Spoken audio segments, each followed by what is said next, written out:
আমি আমার নামে একটা পোস্ট হয়েছিল মানে গত বছরের আগস্টের দিকে, যে আমি আমার মেয়েকে জাহাঙ্গীরনগরে পড়াবো। কারণ আমার মেয়ে ও একটা ভালো একটা গোকুলনগরে স্কুলে পড়ে, ক্লাস 9-এ পড়ে।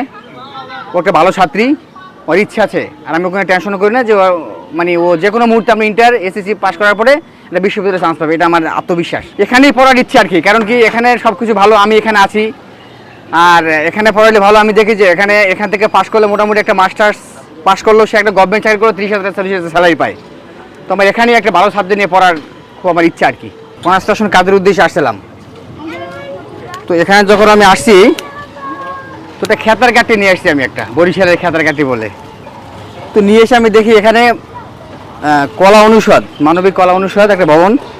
তখন এটা আমি বুঝতে পারি না যে এটা একটা বিশ্ববিদ্যালয়। তো বিশ্ববিদ্যালয়ে এত একটা ভালো একটা কালচার, এমন একটা ভালো পরিবেশ, এটা কখনো আমি বুঝি নাই। আমি আর ঠাকুরগাঁও যাবো না, আমি এখানেই আমি থাকবো। এতে আমার যদি রিক্সা চালাইতে হয় বা অন্য কিছু করতে হয়, আমি এখানেই করব। ভালো লাগা থেকে তাহলে? হ্যাঁ, ভালো লাগছে বিদে আমি এখানে একটা দোকান দিয়ে বসছি। লাস্টে কাবিস্তারের মাধ্যমে একটা দোকানপাট দিয়ে বসি। তো মোটামুটি দোকানপাট দিয়ে আল্লাহ ভালোই চালায়। সবচেয়ে বিষয় হলো এখানে যারা ছাত্রছাত্রী থাকে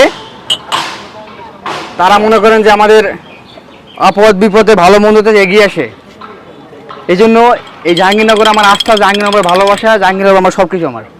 আর আমি মনে করি এখানে যদি আমি মরেও যাই, তোমার লাস্টে আমার নিজ গন্তব্যে বাড়ি পৌঁছবে, এটা আমার ছাত্রদের প্রতি আত্মবিশ্বাস আছে ভাই। তাহলে মাঝে মাঝে টানখিস পড়ে যায় যখন আন্দোলন থাকে, বিশ্ববিদ্যালয়ে কোনো বিসি বা কখনো যদি আন্দোলন থাকে, চেঞ্জ হয়। যেমন ঈদ কোরবানিতে আমাদের একটু টাকা পয়সা লাগে, তখন তো বন্ধ হয়ে যায়, আর তখনই আমার একটা সমস্যা পড়ে যায় আর কি।